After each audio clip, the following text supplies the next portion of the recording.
नमस्कार, आपलं स्वागत आहे आयकॉन स्टील प्रस्तुत बिल्ड आयकॉन या उपक्रमामध्ये. आज आम्ही आलो धुळ्यामध्ये आणि माझ्यासोबत आहेत इंजिनियर राकेश पाटील सर, की जे मागच्या 10 वर्षापासून या फील्डमध्ये काम करतायत. अनेक रेसिडेन्शियल कमर्शियल प्रोजेक्टवर त्यांनी काम केलेलं आहे आणि बिल्ड आयकॉन हा प्लॅटफॉर्मच आपल्यासारख्या इंजिनियरसाठी आहे जे या क्षेत्रात इतके वर्ष काम करतायत.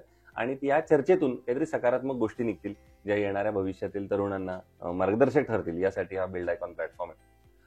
आधी आम्हाला सगळ्यात जाणून घ्यायचंय की ते म्हणजे तुमचा आजवरचा शैक्षणिक प्रवास कसा होता. म्हणजे तुमची शाळा कुठली होती, जिथून तुम्ही पहिले शालेय जीवन पूर्ण केलं, नंतर कॉलेज कुठलं होतं जिथून तुम्ही इंजिनिअरिंग पूर्ण केलं, आणि सगळ्यात महत्वाचं म्हणजे सिव्हिल इंजिनिअरिंग हे खडतर फील्ड निवडण्यामागं इन्स्पिरेशन कुणाचं होतं, किंवा कोण प्रेरणादायी व्यक्ती होती की ज्याच्यामुळे तुम्हाला असं वाटलं की अरे मला पण यांच्यासारखंच बनायचंय किंवा मलाही सिव्हिल इंजिनिअरिंग या फील्डमध्ये यायचंय. काय सांगाल? माझं 12वी पर्यंत शिक्षण साक्री येथेच झालं, रूरल एरिया असल्यामुळे.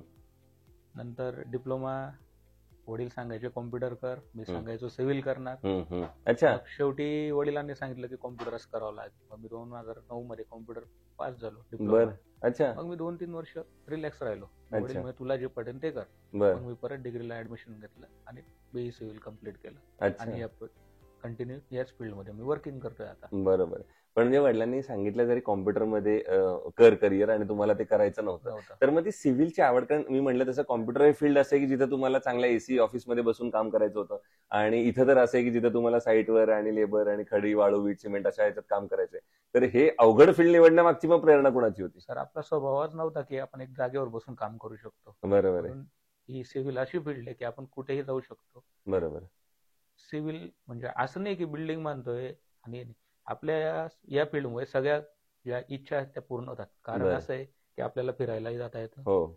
आपल्याला प्रोजेक्ट वर्किंग करता येतं, बरोबर. आपल्या सर्व इच्छा आपण या फील्ड मार्फत कम्प्लीट करू शकतो. कम्प्लीट करू शकतो. बरं.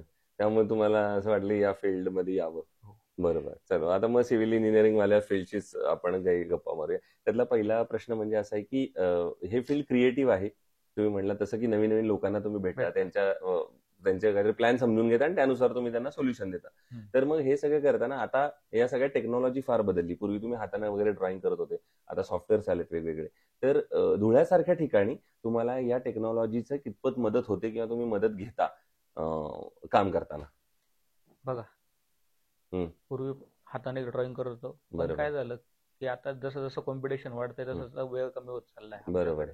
त्याच्यासाठी आम्हाला जेवढा सॉफ्टवेअरचा युज करून ते काम फास्ट करण्याचा प्रयत्न असतो. बरोबर. जर आम्ही आजपर्यंत हाताने वर्किंग करू तर आम्हाला कोणत्याच माणसाची गरज पूर्ण होणार नाही. बरोबर. त्याच्यामुळे सॉफ्टवेअर वापरणं आमच्यासाठी खूप गरजेचं. बरोबर. पण आता कुठले सॉफ्टवेअर जनरल तुम्ही वापरताय स्वतः? किंवा कॅड वापरतो आम्ही, 3D Max वापरतो. बरोबर. वाटलं तर गुगल स्केचअप पण युज करून घेतो. अच्छा.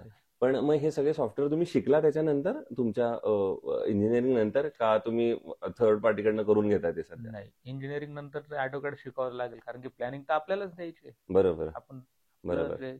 परफेक्शन आहे की आपण काय देऊ शकतो ते आपल्यालाच माहिती, आपण दुसऱ्याकडून नाही करून घेऊ शकतो. बरोबर. त्याच्यामुळे पण हे आता जे नवीन सॉफ्टवेअरची तुम्ही आता नावं घेतली, तर मग असं वाटतं का की इंजिनिअरिंग तुमचं झालं, त्याच्यानंतर प्रॅक्टिकल एक्सपिरियन्स पण आला, आणि आता हे पण नवीन नवीन कुठला तरी कोर्स केले पाहिजेत, तो मागच्या काही वर्षभरात शिकलेत, किंवा भविष्यात असं वाटतं की अरे मला आता हे पण एक शिकावं लागेल असं मला वाटतंय, असं कुठलं काही कोर्स? भरपूर काही कोर्स आले, जसं लुमियन झालं, बरोबर, प्लस विरे झालं, हे करून घेतले तर बरं होईल.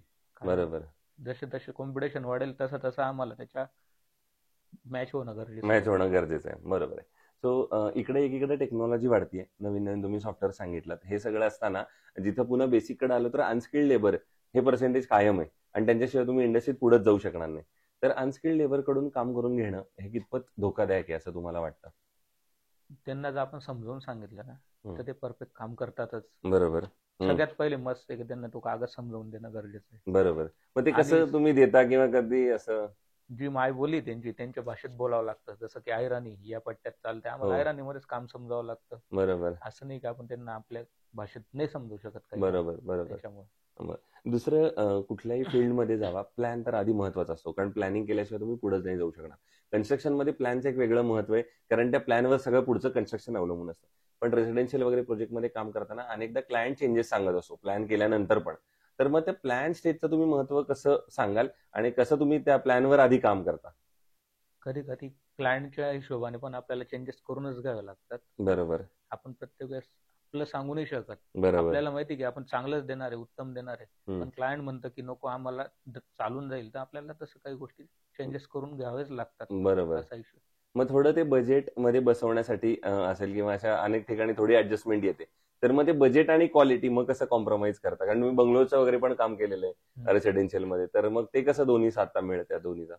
नाही, आपण जेव्हा प्रोजेक्ट त्यांना चालू करतो त्याच दिवशी सांगून देतो की तुम्ही किती करा, 10% प्लस पकडून चालायचं. मग बरोबर. तेव्हा समोरच्या क्लायंटची प्रोजेक्ट बद्दल माहिती क्लिअर माहिती राहिलं तर तो त्या बजेटला रेडी असतो. रेडी म्हणजे असतो आपल्याला करायला. प्रॉब्लेम येतच नाही जवळपास. बरोबर. आपली क्वालिटी पण मेंटेन होऊन जाते. बरोबर.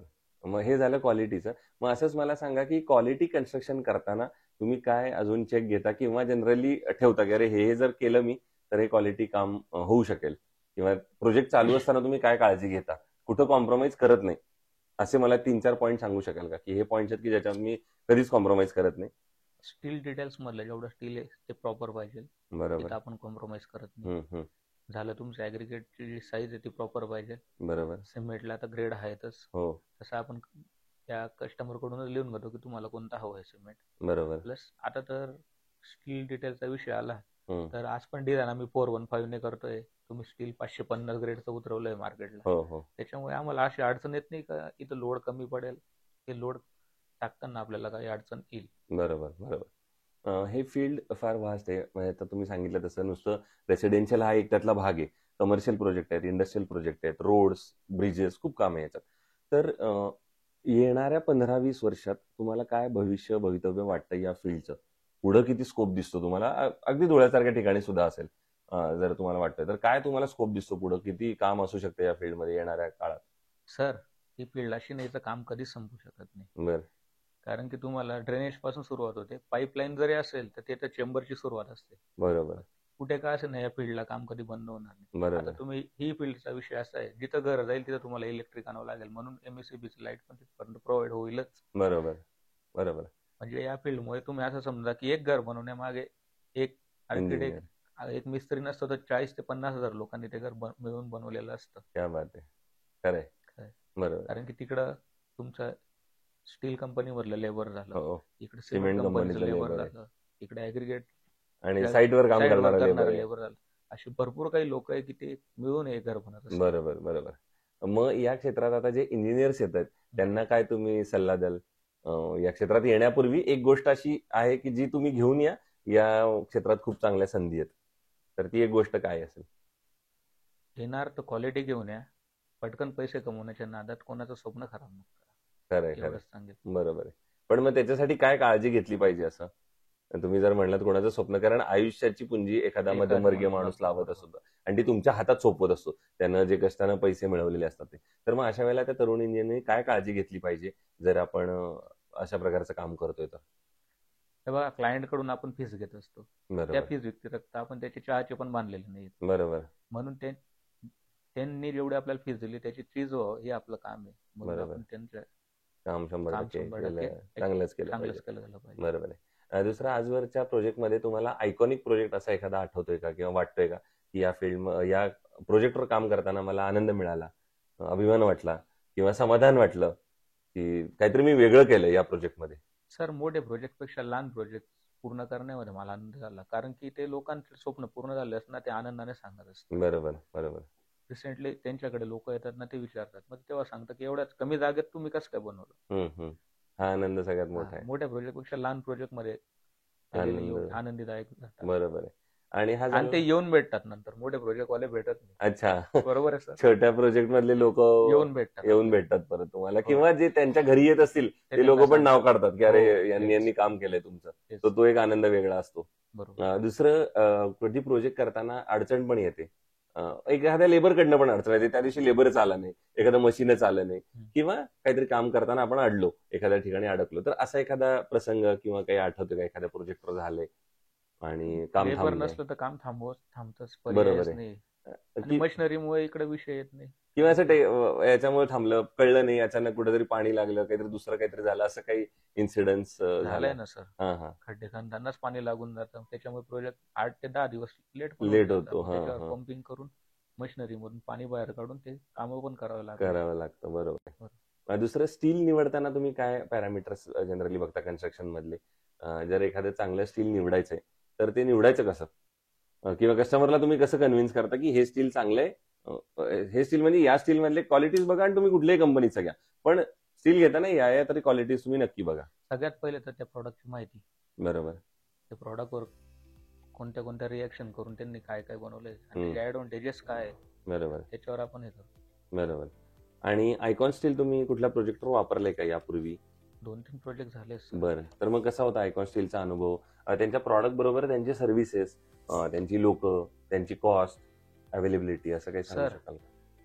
मी कोणताही प्रोडक्ट यूज करताना पहिले जर कंपनीचा कोणी समजून घ्या एखादी माणूस असला, बरोबर तो आपल्याला भेटेल, त्या प्रोडक्टची माहिती देईल, तर मी क्लायंटला देऊ शकतो. बरोबर जर प्रोडक्टची माहिती आपल्याला नाही तर आपण त्याला पटकन सांगत नसतो. बरोबर. मग तुमचे जे सर येतात, सिनियर हो, मॅनेजर हो. वगैरे, त्यांनी माहिती दिली त्यानंतर आपण प्रोजेक्टला सजेस्टेड करायला लागतो, असा विषय. ठीक आहे.